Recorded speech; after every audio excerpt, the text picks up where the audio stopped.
Hello, this is the luckiest maths teacher in the world. Thank you so much for tuning into this video in which we will look at the volume and surface area of pyramids and cones.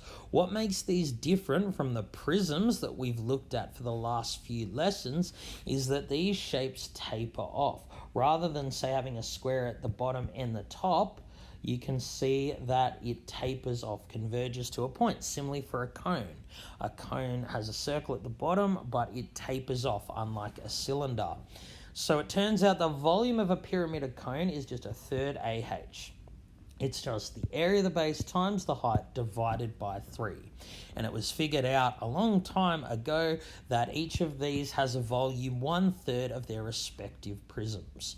So this here is like a rectangular prism with dimensions 10, 10, and 12. Its volume is exactly 1/3 of that rectangular prism. Here, this volume would be exactly 1/3 of a cylinder that had diameter 4 and perpendicular height 6. So let's go through and calculate the volume of these two shapes. It's pretty easy. It's just the area of the base. So for the square pyramid, it's 10 by 10. So that's the area of the base. We times it by h. H is always perpendicular height.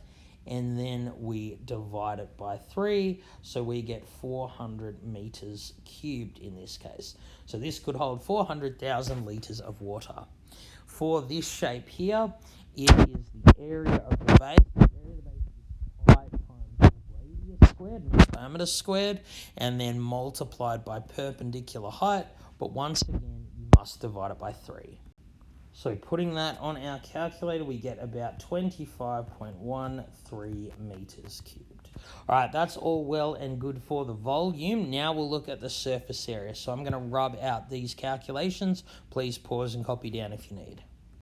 So to find the surface area of any solid, including pyramids and cones, we just find the area of each of its exposed faces and add them together. So for this shape here, the total surface area is going to be the area of the square at the bottom, and then we're going to add the triangles. There are 4 triangles here. Now, to find the area of, say, this triangle here at the front, we need to know the perpendicular height of the triangle, not the perpendicular height of the whole prism. So to do that, once again, we're going to need Pythagoras. So we've got this dimension's 12. Here is half of the length of the square, so it will be 5. And that means this side here will be the square root of 5 squared plus 12 squared, which is 13. So the perpendicular height of this triangle is 13. Because this is a square, each of the 4 triangles will have the same area. So the total surface area is area of the square at the bottom, plus there are 4 triangles. Each will have area base times perpendicular height over 2. So putting that in our calculator, it will be 360 meters squared. All right, let's now look at the surface area of a cone. So a cone, it turns out, has a sector plus a circle. So all we need to do is add up the areas of these two shapes. Well, clearly, the area of the circle at the bottom, we actually found it when we were finding the volume, it's just going to be pi times radius squared. So it turns out the area of this curved surface, this sector, the lateral surface of the cone, is pi rs. So it will be pi times radius. Now s is actually the slant height here. So you don't need the slant height to find the volume, but you absolutely do need it to find the surface area. So once again, we need to use Pythagoras in order to find out what it is. So we have 6. This length here will be 2. The radius is always half the diameter. So S will be the square root of 6 squared plus 2 squared. Now that actually equals the square root of 40. So in my calculation, I'm going to use square root of 40 because that's exact. I'm not going to round this because then my next calculation will be a bit inaccurate. So putting that all on the calculator, we get that it is about 52.3 meters squared. So once again, we calculated these surface areas assuming the shapes were closed. We wouldn't say add this circle if the cone was open, if it didn't have a top or a bottom. So just make sure that when you're doing such a question, you know whether the shape is open or closed. All right, now that we've looked at tapered solids, pyramids and cones, let's now look at spheres. So the two formula for surface area and volume of a sphere are here. They depend only on the radius of the sphere. So the radius is the distance from the edge of the sphere to its center. So in this case, the radius is 6. So the total surface area would simply be 4 times pi times radius, which is 6 squared. So putting that on our calculator, we get about 452.4. Now we just write u squared because we don't know what the units are. As for the volume, it will just be 4 over 3 pi times radius cubed. Again, we don't know the units, so we're just going to write units cubed.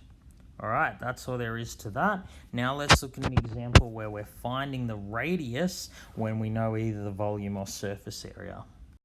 So here we're going to calculate the surface area of a sphere if its volume is 200 centimeters cubed. So as we saw on the previous slide, the total surface area of a sphere is 4 pi r squared. So to use this formula, you need to know the radius. So our first step here needs to be to find the radius. Now, to find the radius, we're going to use what we've gone through in previous lessons. When you're finding a dimension, be it length, width, radius, from a measurement like area, surface area, or volume, we always start by writing the formula. We're told volume is 200. The volume of a sphere is 4 over 3 pi r cubed, so I'm going to start by writing that. Now, all we do now is substitute what we know. Well, we're told volume is 200. So I'm going to erase V and replace it with 200. So now we have an equation that has just one unknown, and so we can solve for R. So the first thing we're going to do, we're going to undo timesing by 4 over 3 by dividing each side by 4 over 3. Just note that's the same as timesing by 3/4. So we get 150 equals pi r cubed. So now we're going to divide each side by pi. It's important we divide by pi first because order of operations dictates we raise to the power before multiplication. So because this was the last thing done to r, it's the first thing I undo. So I don't want to round this. I'm going to leave it as 150 over pi. That's the exact answer. So now, to get r by itself, we need to cube root both sides. So I take the cube root of that side, and of course, if I cube root r cubed, I'm just left with r. So r is just equal to the cube root of 150 over pi. So now that I know the radius, I can easily find the total surface area. The total surface area will just be 4 pi times radius squared. Now, I'm again going to use the exact value for r so I don't introduce into my calculation any errors. So I can put it into my calculator like that. You probably already had this on your calculator, so you can just press answer, 4 pi times answer squared. And putting that in our calculator, either way you get 165.4, and because volume was centimeters cubed, this will be centimeters squared, and we're done. All right, thank you so much for tuning into this video. This has been the luckiest maths teacher in the world. Have a great day.